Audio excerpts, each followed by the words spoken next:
Hello बच्चों, welcome to your YouTube channel अभी biology. बेटा, आज के वीडियो में हम डिस्कस करने वाले हैं chapter 4 molecular basis of inheritance. इस चैप्टर से ऐसे कौन से क्वेश्चन हैं जिसके आपके बोर्ड एग्जाम में आने के चांसेस बहुत ज़्यादा हैं। अगर आप इस चैप्टर के वेटेज की बात करोगे तो इस चैप्टर का जो वेटेज है वो अगर आप देखोगे तो वेटेज इस चैप्टर का बेटा कितने मार्क्स है? 6 मार्क्स।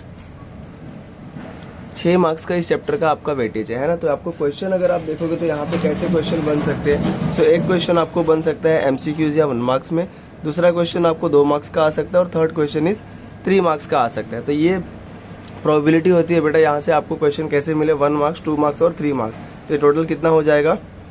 6 मार्क्स हो जाएगा। तो आज के इस वीडियो में हम डिस्कस करेंगे कि यहाँ से कौन कौन से क्वेश्चन आ सकते हैं। बेसिकली अगर आप देखोगे तो इस चैप्टर से ज़्यादा 4 मार्क के क्वेश्चन नहीं आते, तो ज़्यादा यहाँ से जो क्वेश्चन आएगा वो मैक्स टू मैक्स 3 मार्क्स का, या फिर कभी कभी हो सकता है कि ऐसा कि ये 4 मार्क्स और एक 2 मार्क्स का क्वेश्चन पूछ दे, बट ऐसा बहुत रेयर होता है। सो आप इतना ध्यान रखें कि यहाँ से जो क्वेश्चन आएगा आपको 1 मार्क्स, 2 मार्क्स और 3 मार्क्स के आएंगे।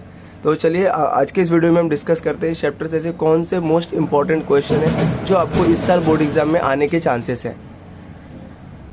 सो बेटा, ये है ऐसे कुछ इंपॉर्टेंट क्वेश्चन आपके molecular basis of inheritance chapter के, जिसमें पहला क्वेश्चन है बेटा एक्सप्लेन ट्रांसफॉर्मिंग प्रिंसिपल। क्या करना है आपको यहाँ पे? ट्रांसफॉर्मिंग जो प्रिंसिपल था उसको एक्सप्लेन करना है। दूसरा क्वेश्चन अगर आप देखोगे तो पूछा हुआ है difference between euchromatin and head. Third question is histone protein contain enzyme. Histone protein contain enzyme आपको बताना है यहाँ पे। एंड थर्ड क्वेश्चन आपको पूछा हुआ है explain DNA replication.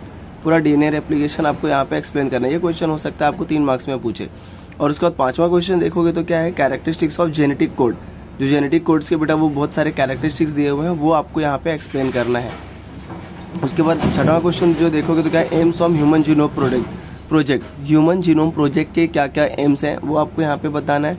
Next question है DNA fingerprinting and its application. ये बहुत इंपॉर्टेंट है बेटा, इस साल एग्जाम में आपको आ सकता है डीएनए फिंगरप्रिंटिंग से क्वेश्चन, साथ में उसका एप्लीकेशन भी आपको याद रखना है। और उसके बाद जो क्वेश्चन आएगा आपको what is the mechanism of translation.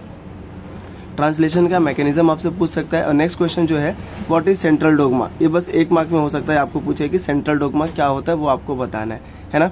और लास्ट क्वेश्चन अगर आप देखोगे तो स्ट्रक्चरल जीन कौन कौन से होते हैं वो आपको यहाँ पे बताना है। तो ये 10 जो है बेटा सबसे इंपॉर्टेंट क्वेश्चन है। बेटा इस चैप्टर से एक चीज आपको और पढ़ के जाना है, इस चैप्टर से बहुत बार आपको एंजाइम पूछता है। बहुत बार यहाँ से एंजाइम पूछते हैं 1 मार्क्स में, या फिर एमसीक्यूज में आपको इस चैप्टर से एंजाइम भी पूछे जाते हैं। तो एंजाइम जितने भी इस चैप्टर के जितने भी एंजाइम है वो अच्छे से प्रिपेयर करके जाना। और दूसरा, चलो अब मैं आपको बताता हूँ कि इस चैप्टर से डायग्राम कौन से प्रैक्टिस करने हैं आपको। बच्चों अगर डायग्राम की बात करोगे तो इस चैप्टर से एक जो डायग्राम इंपॉर्टेंट है वो कौन सा है? ये semi conserve method of DNA replication. यहाँ से बहुत बार आपको डायग्राम पूछ सकता है आपको 2 मार्क्स में, है ना। तो आप ये दोनों ही प्रैक्टिस करके जाना। और दूसरा डायग्राम ये भी आपको बहुत बार पूछता है कि कहाँ पे ये एक्सॉन बन रहा है, किस कहाँ पे एंड्रॉन बन रहा है, इंट्रॉन बन रहा है, कैपिंग क्या होती है। तो ये डायग्राम भी एक बार आप देख के जाना कि यहाँ पे चेंजेस कहाँ पे क्या हो रहे हैं, ठीक है। तो बेटा ये चैप्टर से आपको इतने क्वेश्चन अच्छे से प्रिपेयर करके जाने। ये चैप्टर भी आपके बोर्ड एग्जाम के लिए बहुत इंपॉर्टेंट है ना बेटा। और मैंने डायग्राम का पूरा आपको बता दिया है कि इस साल के लिए कौन से टॉप 10 डायग्राम्स है आपके बोर्ड एग्जाम के लिए। तो उस वीडियो को भी जाके एक बार जरूर देखें, और ऐसे ही वीडियोस के लिए इस चैनल को जरूर सब्सक्राइब करें और अपने दोस्तों के साथ भी जरूर शेयर करें। Thank you so much for watching.